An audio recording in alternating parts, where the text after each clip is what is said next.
Il-Kummissarju tal-Pulizija Angelo Gaffa indirizza konferenza tal-aħbarijiet fil-Kwartieri Ġenerali tal-Pulizija fil-Furjana fejn tal-aħħar aġġornament dwar il-femiċidju li seħħ fiż-żona industrijali ta' Kordin f'Raħal Ġdid. Fil-preżenza ta' bosta ġurnalisti l-Kummissarju tal-Pulizija qal li l-allegat aggressur huwa r-raġel tal-vittma u li sa dak il-ħin kien għadu maqful f'daru fil-Qrendi. Hawnhekk skattat operazzjoni minn taqsimiet differenti tal-Korp tal-Pulizija flimkien ma' negozjati mill-Ispettur Omar Zammit sabiex l-allegat suspettati ċedi. Huwa kien għadu fil-possess tal-arma li bija allegatament qatel lil Bernice Kassar. Min-investigazzjoni preliminari riżulta li l-aggressur allegatament spara madwar 3 tiri bil-vittma tintlaqat minn tnejn f'wiċċha u f'sidra.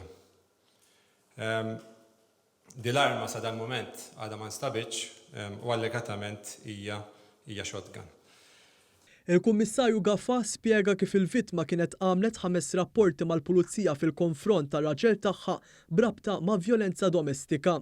F'dan l-istadju jista' jiġi konfermat li minn Mejju ta' din is-sena il-vittma għamlet 5 rapporti mal-Pulizija fil-konfront tar-raġel tagħha rigward vjolenza domestika.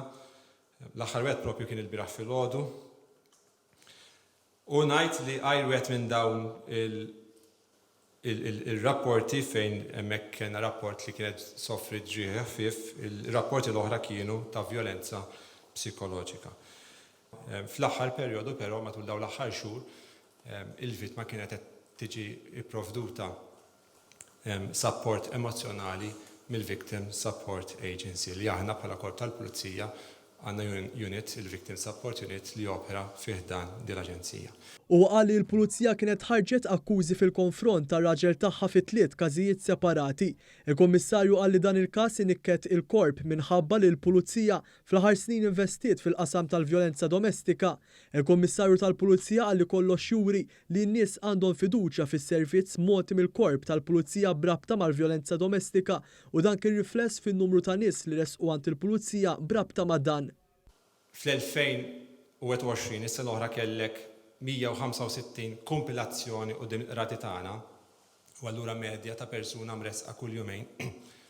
Fl-istess sena kellek 361 każ mismuħ fis-seduta tal-vjolenza domestika. Mela allura dawk li jġorru pena sa massimu ta' 2 qed ngħidu medja ta' każ kuljum. Dak kien is-sena l-oħra.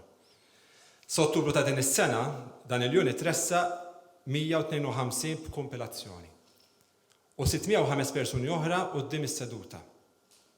Qed ngħidu medja ta' persuna u nofs kuljum. Bernice Kassar flimkien maż-żewġ ulieta ma kinux għadhom joqogħdu l-Qrendi iżda kienet joqogħdu ħażebbuġ.